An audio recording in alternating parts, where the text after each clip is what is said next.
Seguimos aquí en Contigo en Directo y como habíamos anunciado estamos ahora con Pablo Galaín, es investigador uruguayo y docente de la Universidad Andrés Bello de la Facultad de Derecho de la Universidad Andrés Bello, y también estamos con Cristian Yabar, detective ex integrante de la Policía de Investigaciones, para conversar sobre los alcances de lo que hoy día se está tramitando en el Senado, que tiene que ver con la ley Naín Retamal, ¿no? Y específicamente el punto que genera controversia, que es la legítima defensa garantizada. Pablo, buenas tardes, muchas gracias por estar con nosotros aquí en el programa. Lo primero, preguntarle qué diferencias y qué similitudes ve usted con lo que pasó en Uruguay y con la norma que se escribió y se aplica hoy día en Uruguay versus lo que está pasando en Chile con esta discusión. Bueno, buenas tardes, muchas gracias por la invitación. Las normas, hasta donde yo vi, no son iguales, tienen diferencias sustanciales, puedo decir, porque la modificación que hizo Uruguay a través de una ley de urgente consideración en el 2020 mantuvo en líneas generales lo que es el Instituto de la Legítima Defensa como una causa de justificación o una causa que enerve la antijuridicidad de una conducta. La chilena deja francos abiertos que la norma uruguaya no deja y que pueden llevar a temas de interpretación de parte de quien actúa en funciones policiales de una manera subjetiva, cuando la legítima defensa se basa en la comprobación de determinados hechos objetivos que tienen que darse para que pueda existir justamente esa actuación dentro de los límites de lo que se entiende como legítima defensa. Ahí hay una diferencia importante con lo que se discute hoy en día en Chile. A ver, los hechos que llevaron a esta modificación en Uruguay son muy similares a lo que pasa hoy en Chile. Ya. O sea, el problema de inseguridad no es un problema de Chile, es un problema mundial. Es un problema que además se politiza partidariamente en todos los países, no solamente en Chile, como de disputa política que se intenta resolver a través de decisiones de política criminal, que es en el fondo el derecho penal, ¿no? Como una herramienta para reaccionar a algo que ha pasado y como dar un mensaje de calma a través de la sanción de una norma, pero que se ha demostrado por la criminología que eso es absolutamente inefectivo para la solución verdadera de las causas que llevan a los problemas que se quieren resolver mediante leyes penales o aumento de penas. En el trámite legislativo que hubo en Uruguay, en el diagnóstico que se hizo en Uruguay y respecto de lo que está pasando hoy día en Chile, también hay una mirada crítica respecto de la efectividad real que tiene legislar sobre este tema, porque hay muchos investigadores y hay muchos abogados y profesores de derecho que sostienen que esto que hoy día se está discutiendo tanto en el Congreso ya está dentro de las atribuciones de los policías y que por lo tanto no pareciera necesario ampliar las facultades, sino más bien orientar la investigación judicial. Es decir, más bien orientar la labor de la justicia cuando los casos de legítima defensa llegan a sus manos, ¿no? ¿Usted comparte ese juicio? Exacto, o sea, la policía tiene, en Uruguay tiene leyes que determinan cómo debe actuar la policía. En Chile no tienen una ley específica, tienen reglamentos más que nada, no hay una ley de funcionamiento de la policía. Ahí hay una diferencia, pero está normativizado cómo un policía tiene que actuar, cómo debe reaccionar en situaciones de peligro, que son las legítimas defensa o de una agresión injustificada contra su persona, pero sobre todo lo que está en juego aquí no es esta disputa semántica que estoy escuchando en el Parlamento de Chile, si son mártires los policías que mueren, si los derechos humanos valen para unos pero no para otros. No es ese el problema de fondo. El problema de fondo es hasta dónde el Estado de Derecho en Chile va a aceptar el uso de armas letales. ¿Cuáles son los límites para el uso de un arma letal frente a determinadas situaciones, como puede ser la protesta social o aglomeración de personas. Chile lo ha vivido hace muy poco tiempo. Y creo que esto también es corolario no solamente de la muerte, las muertes de los carabineros últimas, sino también del problema que se vivió durante el estallido social. Yo creo que hay que mirarlo todo en ese contexto. Ahora, entonces, también hay una especie de espaldarazo, si se quiere, a la función de Carabineros que está como denostada luego de los problemas del estallido social. Ahora, una cosa es un mensaje que se pueda dar de apoyo, otra cosa es transformarlo en una ley penal y modificar un instituto como la legítima defensa, que el principio de inocencia para el policía estaba desde el principio, siempre que haya actuado según las reglas de la proporcionalidad, de la necesariedad de su reacción, de utilizar el arma de fuego como última ratio, no como prima ratio, ¿no? Como que parecería que ahora puede ser quizás mal interpretado por algunos funcionarios que entiendan que ahora, con este privilegio que se le da o esta presunción a favor del uso del arma letal, bueno, podría ser la primer disuasión frente a una situación que dice la norma chilena, hasta donde yo vi, y si esto no lo modificaron, que en algunas circunstancias puede ser de interpretación razonable, pero subjetiva del funcionario policial. Y aquí tenemos un problema, ¿no? Porque esto puede causar mucha inseguridad jurídica en lo fáctico. Ya, queremos preguntarle precisamente a Cristian Yabar, que ha sido parte de la Policía de Investigaciones y en su calidad de ex detective también nos puede dar una mirada de cómo lo viven los funcionarios policiales también. Cristian, ¿a usted le parece que este proyecto de ley que hoy día se está tramitando en el Congreso deja algunos flancos abiertos? Incluso en algún minuto se planteó que no contar con una legítima defensa garantizada podría dar mayores seguridades también o mayor respaldo a la acción policial. ¿Usted lo ve así? Cristian, buenas tardes. Hola, buenas tardes, Karina. Obviamente, gracias por la invitación. Mira, y quiero partir mi introducción con una analogía bien concreta que me manda un abogado, Francisco Droguet, del Estudio Jurídico Sindefensa.cl, que él dice lo siguiente: se trata de una norma que trata de amparar a los funcionarios en cumplimiento de su deber. Nunca se ha hablado lo contrario, ¿verdad? Y aparte, expuestos a una delincuencia cada vez más violenta y agresiva que no duda en disparar, ¿verdad? Y poner en riesgo la vida de terceros de los propios policías. Lo que se está discutiendo acá, Karina, y obviamente toda la gente que nos está viendo, es de qué lado estamos. Acá, si nos vamos a lo real, un carabinero en estos momentos tiene temor de ocupar su arma de servicio.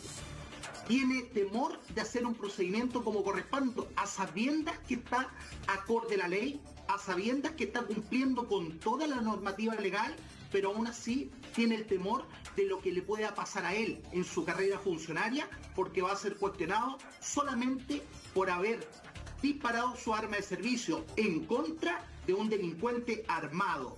Recordemos que esta ley se está debatiendo porque tenemos carabineros fallecidos, y cómo no emocionarse, Karina, con las palabras, ¿verdad?, del padre del suboficial de Retamal, cuando él dice: no hubo derechos humanos para mi hijo, no hubo nadie, ¿verdad?, de alguna comisión investigadora, y ni siquiera internacional, que pudiera ver el dolor cuando un policía muere en nuestro país.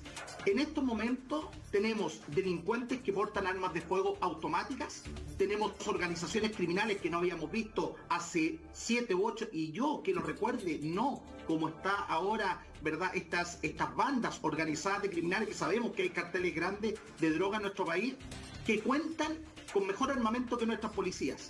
Carabineros todavía porta un revólver 38, lo cual está obsoleto en cualquier parte del mundo, no solamente en Chile. Y claramente, cuando se habla del gatillo fácil, a mí me gustaría también expresar lo que opino. Acá estamos colocando un arma de fuego en un profesional, en un policía, donde él es un experto en práctica de tiro y en miles de otros procedimientos policiales. No es un civil que porta un arma.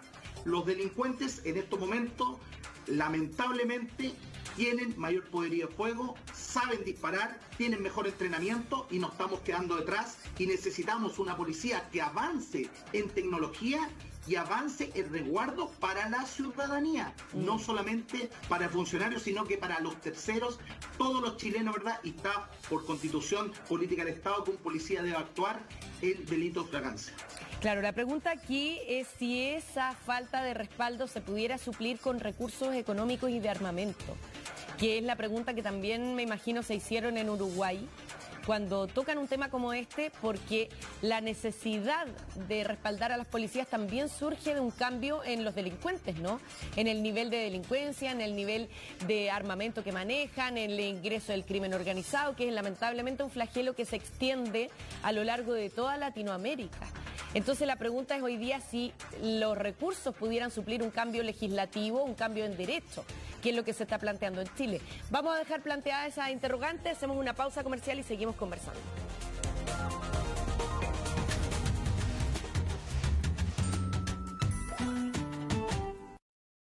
No existe equipo chico, ni muy grande.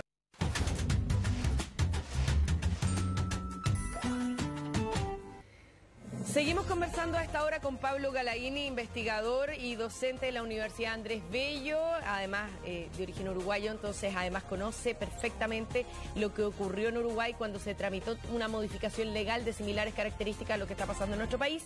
Y también estamos con Cristian Llávar, detective, ex integrante de la Policía de Investigaciones. La pregunta que habíamos dejado planteada, voy a hacer dos en una, pero tiene que ser la respuesta cortita porque nos queda poquito tiempo. Si aquí ¿se puede suplir esta necesidad de respaldo que tienen las policías en nuestro país con mayores recursos y mayor armamento? ¿O si necesariamente esto pasa por una modificación legal? Y si, Pablo, usted ve un riesgo en el proyecto que se está planteando hoy día en el Congreso en nuestro país. Bueno, en la primera pregunta, no hace falta tocar la ley para conseguir mejores resultados y eficacia en la prevención del delito. Eso por un lado, con el mayor equipamiento que usted está diciendo. Le pongo un ejemplo. Sí. El Tren de Aragua no actúa solamente en Chile, actúa en toda la región, así como el primer comando de la capital, desde que empezó igual que el Tren de Aragua en las prisiones, se expandió por todo el continente. ¿Sabe lo que hace Uruguay cada vez que el primer comando de la capital se acerca a la frontera? Moviliza al ejército. No hace falta tocar la ley. Lo que hay que hacer es movilizar las fuerzas de seguridad, por ejemplo. Entonces, ahí le pongo un ejemplo ante la primera pregunta. Y los riesgos que veo es lo que les decía al principio. Me parece que dejar la legítima defensa en el razonamiento subjetivo de quién va a intervenir es muy peligroso si eso no tiene un inmediato correlato de contexto con las circunstancias en las que tienen que verificarse para que haya una legítima defensa. La necesidad racional del medio que se va a emplear para defenderla o para impedir el daño, y que una vez que se impide el daño no se siga más allá con el uso de armas letales, de que no haya una provocación previa de quien se defiende y de que la agresión sea ilegítima. Por supuesto, ¿no? Para que esté esa legítima defensa. Lo que no se puede es garantizar esta especie de legítima defensa privilegiada para tareas de la seguridad pública, sin más, fuera de un contexto de legítima defensa. Eso es muy peligroso y eso se tiene que entender. No se trata de dar una carta en blanco para que frente al primer desorden ya se pueda aplicar esta especie de legítima defensa privilegiada. Tienen que darse las circunstancias de la legítima defensa, las objetivas, no las que piensa quien va a intervenir en supuestamente estas situaciones de riesgo, de peligro o de agresiones ilegítimas. ¿Se entiende lo que quiero decir?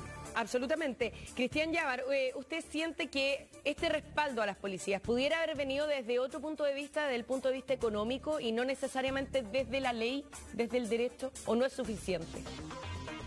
Yo creo que las dos, Karina. Yo creo que también hay que hacerle modificación a la ley, hay que darle un respaldo a las policías. Recordemos que hay un gran desincentivo para la carrera policial, policías que se están retirando antes de sus años de servicio. Ayer yo hablo con los policías a diario, con el carabinero que en estos momentos anda patrullando y con el detective que en estos momentos anda patrullando las poblaciones de nuestro país.